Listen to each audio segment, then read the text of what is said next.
Hi everyone, this is my run on the Abyss Miss Memoria Sub 2 Part 6. And as always, before heading into the actual battle, I will give an overview of the fight as well as the party setup that I used. So this fight consists of 3 waves. The first is a pair of Heretic Skull Wizards, and their notable attack is that once they take a certain amount of damage, they will use a move called Brazenly Smirks, which is the game telling you that on its next turn it will use Candle in the Wind, which is always a massive HP attack that you need to somehow tank or mitigate. Second wave is 3 mannequins, Jack, Laguna, and Kate Sif. And the danger on the second wave is Kate Sif has the Cheerful Gift party-wide buff, which has a Brave Region component built into it. And when Jack gets Brave Region, there's a chance that if he has enough Brave, he will use Jack Slash Plus instead of Jack Slash, which is essentially 2 slashes back to back, which can hurt quite a lot. And on the third wave is a single Kaiser Behemoth, and it's pretty unremarkable. It does have some physical Brave into HP attacks that you just need to watch out for. So the thing that I noted about this fight is that all the HP attacks from the first to the last wave are physical based, and that's the reason why I used Galuf. Galuf teases this fight extremely hard because he can tank all the HP attack and then a counter attack. On the plus side also, Galuf fits 2 of the 4 requirements because he's a green broadsword crystal character, so he's a very good fit for this fight. For the staff requirement, I use Vivi, and Vivi also fulfills the FF9 requirement, so just Galuf and Vivi will meet all the requirements for this fight, which leaves the third party member open. I used Arciela as a great support character, but notably she also has the HP disable, so she can actually use HP disable for the first wave, and on the last wave, since the boss has some group HP attack in the form of Thunder, having Arciela there will help to prevent Thunders while I burst down the boss at the end. Otherwise, there's many other characters that can fulfill the third party slot. It doesn't have to be Arciela, but my recommendation is to use some form of strong support character to bolster Galuf's damage potential. Since I have Vivi, my summon of choice here is Odin, and Odin will raise my entire party's attack by 30% the moment Vivi uses Doomsday the first time. And the defense down helps a lot in terms of Galuf's counter attack damage as well. So with that said, let's move into the fight. I'll see you there.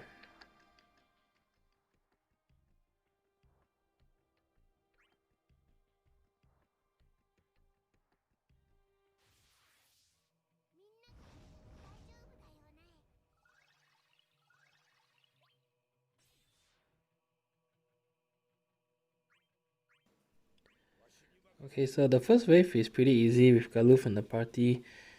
You just need to make sure that he's covering the entire party when the boss uses Brazenly Smirks.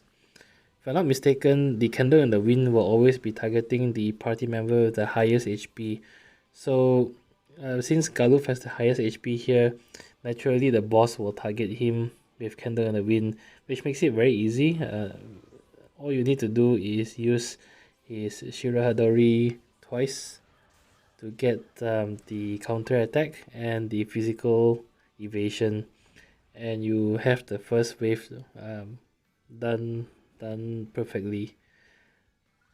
With Vivi, I again split his LD use across all 3 waves, so I use his EX followed by LD on wave 1, but then I save his 2 LD for the remaining 2 waves after that.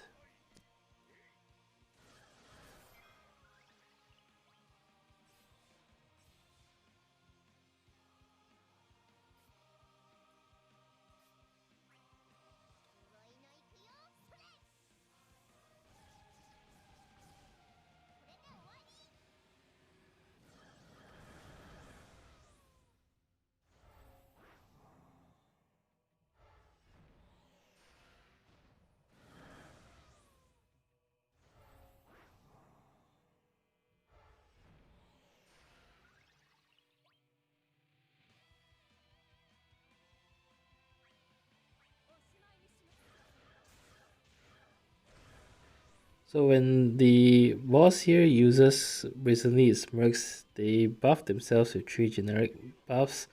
You can use Arciela's first skill to dispel all the enemy buffs, which is another great reason why she's quite good for this fight as well.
So with Arciela here, the second wave is pretty straightforward.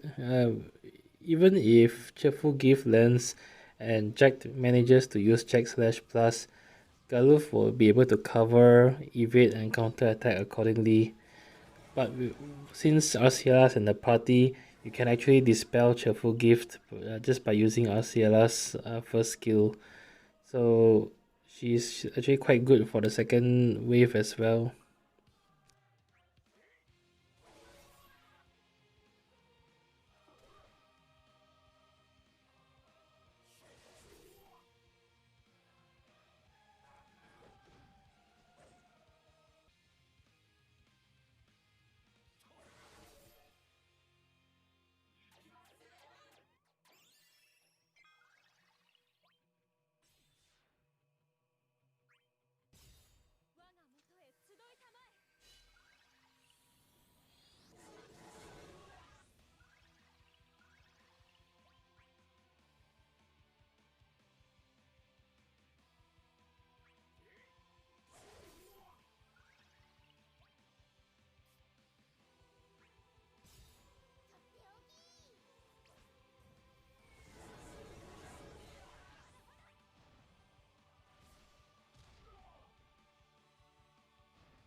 So Laguna's grenade, I believe, does a generic defense and speed down, which doesn't really matter that much considering that Galuf will evade it so he won't get debuffed, and the defense down wouldn't matter because no physical hits will be targeting Arciela and Vivi anyway. You can displace the debuffs as you can see here with Vivi using his focus. It actually displays one of the debuffs as well.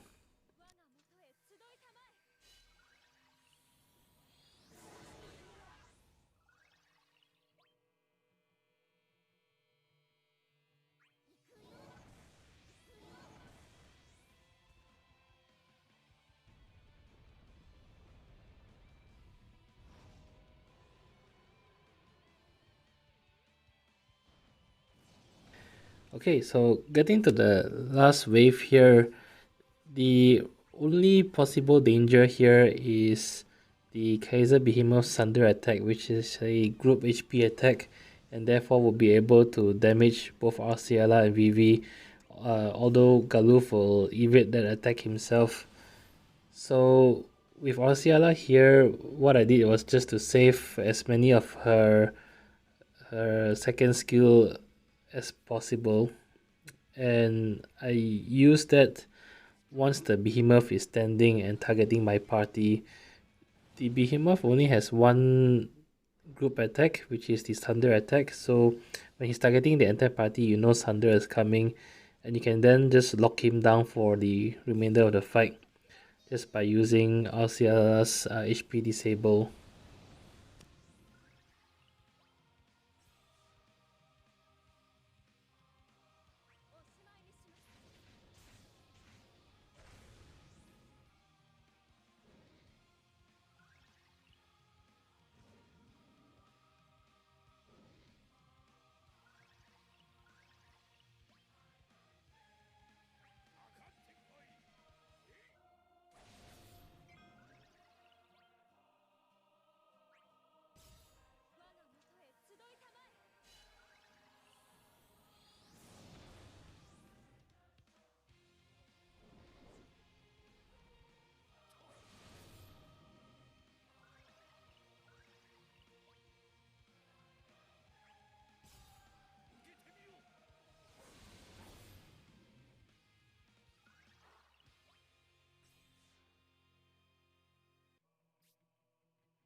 Right, so he's targeting all and standing, so I know Sunder is coming next.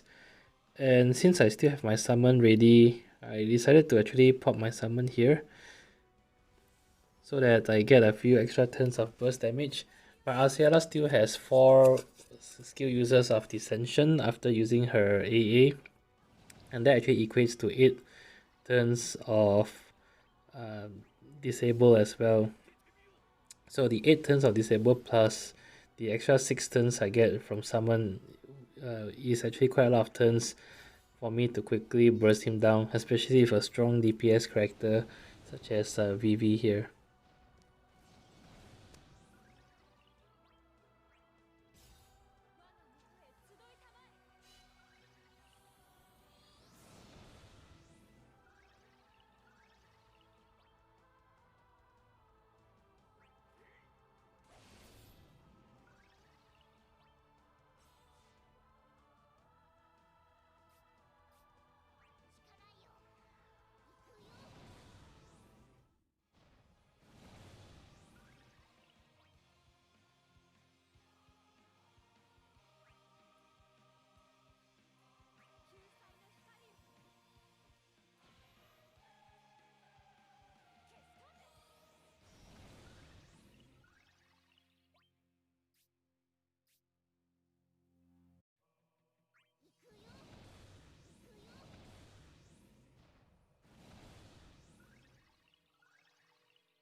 Okay, so summon has ended, but at this point the fight is over.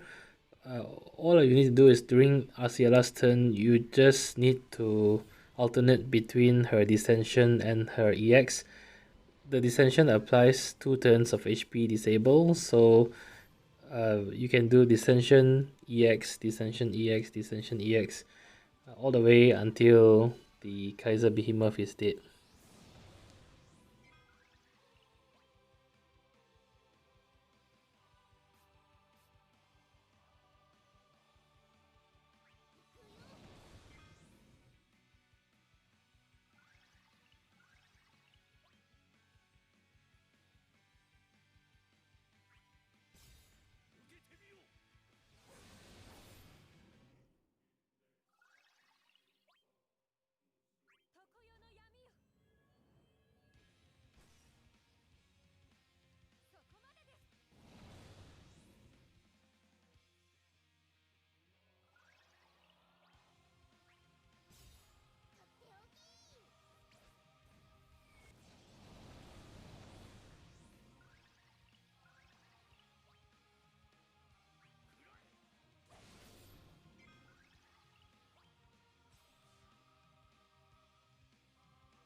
That's it.